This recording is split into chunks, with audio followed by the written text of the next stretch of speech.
coming to Eureka, and it was 2 or 3 weeks before we actually moved that I came up, and I remember my first visit with him.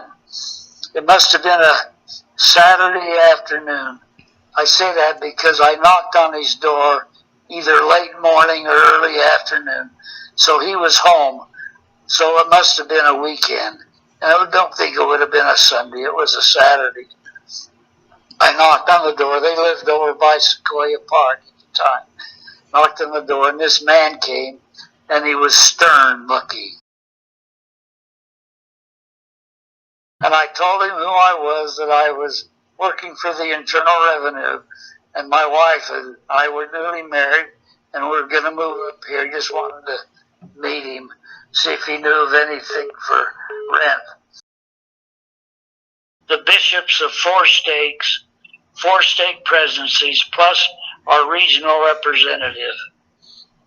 We're in the cultural hall, just finishing up lunch, and he says words to the effect, before we go to our other meetings, there's just some things things we need to address. And he said, we know there's an election coming up, and we have certain people running for election, but I hope you all are conversant with a candidate that's running that's a member of the church, and we should support him. So he went on in terms like that. President Miller raised his hand,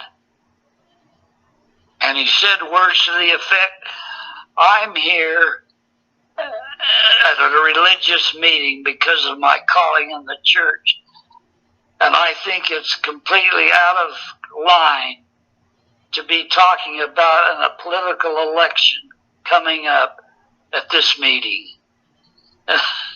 There was dead silence, and the regional representative eventually acknowledged that it was inappropriate for him to use this setting to advance the cause of a politician. Years ago, once a month in priesthood opening exercises, they had a lesson. I can't remember whether it was geared to home teaching or just various subjects, but we were supposed to take 10 or 15 minutes to give the lesson. And this particular Sunday, it dawned on him while he was sitting on the stands that this was the Sunday we were supposed to do that, and he hadn't assigned anybody to do it. He hadn't read the lesson. He stood at the podium and gave the lesson after first reading 2 or 3 sentences. He'd read it to himself, and then he'd comment on it. And I thought that was really impressive, just really gifted. And another incident, this was a state conference when we had a general authority visiting. President Miller was probably assigned to give a talk, and it was on the subject of personal finances. And he gave the talk, he never gave a bad talk, but anyway, he gave the talk, and he pointed out the virtues of people that needed a car, the virtues of saving up money and paying cash, or paying a big down payment so you have very little payments, in contrast to buying a newer car on time. He had some numbers to back up the advantages of doing it that way. That was a great talk. When he was done, the general authority said, that's the finest talk on that subject I've ever heard.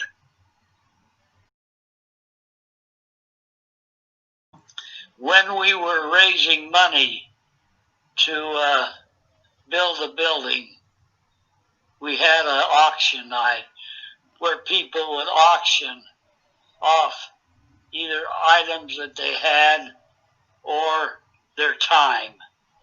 And President Miller was the bishop then, I think. Wasn't the stake president. I think he was the bishop. He ran it. He was the auctioneer. And he had really a quick sense of humor.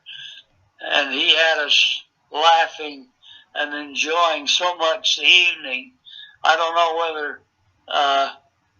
whether he raised more or less than what he thought he would, but he was so entertaining as he conducted, because he'd have little anecdotes about each person from what he knew. And it was, I remember at the time saying to myself, boy, that guy can really handle himself on his feet. Oh, I remember one time we were eating lunch on a Saturday when we were working in the building. The Relief Society would bring over lunch and we'd eat it. And it was kind of a rest period. And I don't know how we got on it, but I think we were talking about who was in shape and who wasn't. And he, I guess, made the comment that he was in good shape. And to demonstrate it, he did 2 or 3 one-handed pull-ups on the scaffolding. The scaffolding was set up, and he grabbed one of the supporting bars. And it really takes a good man to run the affairs of a ward. Just the normal responsibilities and headaches. And then add to that building a building.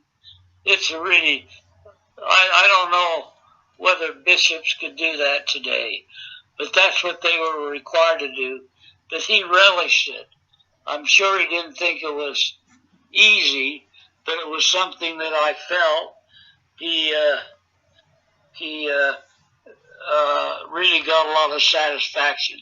In priesthood meeting years later, when I was high priest group leader, we were having a meeting, our priesthood meeting class, and I can't remember what the subject was, but I was teaching a lesson, and I can't remember the subject. But what I do remember is that the lesson material was covered in part by the satisfaction people get by hard work. And I said to him, I asked him in class, did you enjoy being the bishop when the building was being built? And he said, yes. And I said, if you had the opportunity to do that again, would you do it? And he said, yes. I said, was that one of the greatest experiences you ever had in the church? And he said, yes. So what I suspected was a gratifying experience for him. He confirmed that by his response. In my view, I've seen lots of stake presidencies, and there's been some good ones, but I don't think there was any of them that were as good as Miller, Welling, and Jenks. When I was a missionary in Eureka in the end of 56 and the beginning of 57, there was a family in Eureka that had originated in central Utah. This brother, whose name was Brown, Robert Brown, when I was a missionary there, we'd have firesides at his house and all sorts of activity, and he still wasn't a member, but he was very supportive of his wife, and he knew tons more than we as missionaries knew about the church. We soon found out that he was like an active member in that he knew what was going on in the church, but he just happened to be not baptized. So when your mother and I moved back there 4 or 5 years later, the family was still there. But he was starting to be active in pursuing baptism. And the prime motivator for him in his life was Bishop Miller. And eventually, Bob got baptized. They moved from Eureka to Arcata. He eventually was made bishop, and he was a tremendous bishop. And he was released after his time was up, served on the High Council, was an outstanding person, an outstanding leader. Well, after I had been released as bishop, I was asked by the stake presidency to ask Bob Brown to do something. I can't remember what it was. I don't know whether it was to accept a calling or just rather to accept an assignment that maybe wasn't too enticing. Now bear in mind that Bishop Miller was a prime motivator in getting Bob Brown active in the church, and I knew that they were very close. Well, I fulfilled my assignment, but Bob Brown turned me down flat. I don't remember what I asked him to do, but it was something that came from the stake presidency. 2 or 3 weeks later, I happened to bump into him while I was getting the mail up in Arcata while I was working for Sierra Pacific. Anyway, and I said, Bob, can I talk to you a minute? And he said, sure. So we were walking towards my car. I remember exactly where I was. And I said, Bob, I'm just curious. If President Miller had asked you to do the same thing that I did, would you have accepted? And he said, yes. There isn't anything I wouldn't do for that man. And I thought to myself, how wonderful to have somebody think of you in regards to your character and your friendship, as Bob Brown expressed in regards to President Miller. That shows you how my initial exposure to a man was maybe accurate, but if that had marked the character of Bishop Miller, it would have been wrong. Now maybe he grew from what he appeared to me to what Bob Brown pictured him as. That could very well be. But it shows a couple of things. One, that people can change. Maybe Bishop Miller was kind of cold and aloof when he was 20 years younger. And maybe he grew and developed like most of us do, so that he could have somebody think the world of him and speak of him in such glowing terms. There was a gentleman, a member of the church, that sold custom suits for men. And he'd travel up and down the coast of California throughout the year and sell suits. He happened to also, even though it wasn't because of his calling, happened to be a very listenable speaker. And often when he'd go to a place, he'd be asked to speak at a fireside. Anyway, and I knew about him. Well, he'd notify the bishops ahead of time when he was coming. Not because of any church administrative issue, but just in case you wanted to use him or if somebody asked. And he had notified me that he was coming up, and he happened to be coming up on the weekend of the fourth Sunday when the High Council was to speak. Well, I didn't give it a second thought, but when he said he was coming up, I thought, we'd like to hear him in sacrament meeting. So I called the High Counselor that was assigned to our ward and see if he'd mind speaking on the third Sunday. and I got a phone call. And I went over to the phone call and answered it, and it was President Miller. He wanted to know whether it was true that I had asked the High Counselor to speak on a different Sunday. And he was really upset. And I can't remember what my response was, but it may have been not very pleasant. We had kind of a confrontation on the phone, and he hung up on me. Not many bishops have to carry the burden or have the red badge of courage to have the stake president hang up on him. How about that? Now, I want to inject here that the challenges I had with him were significant, but they tended in the end to really strengthen my conviction of his leadership ability.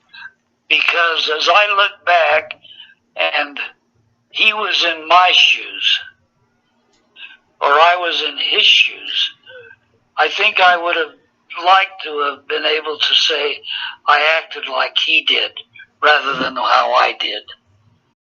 I was the bishop. He was the stake president. But you know where I got that? I got it from my observations of him before I was bishop. How he approached it was the way I thought you were supposed to, because he was the only role model I had. I'd never worked closely with a bishop. That's why he had such an influence on me, because it was him who was bishop when I was called to be the elders quorum president. That was the biggest, fastest exposure to how the church runs that I've ever had. That was really an eye-opener. And so I think I'm fairly objective. I see what he was doing, and I see what I did, and I would have changed some things, but they tended to be experiences that were extremely valuable to me. In fact, one time I told him when we were talking about things like this, I said, you know, President, I've decided that of our conflicts, I was 2/3 wrong and you were 1/3 wrong. He kind of laughed. Our ward supplied about 2/3 of the stake leadership. For example, the entire stake presidency, Welling, Jenks, and Miller, came from the Eureka ward. And so when it came to allocating how much of the operating costs, like the custodian and the heat and the lights and water and all that stuff, that was up to the discretion of the stake president as to how much the stake should pay in regards to the building upkeep.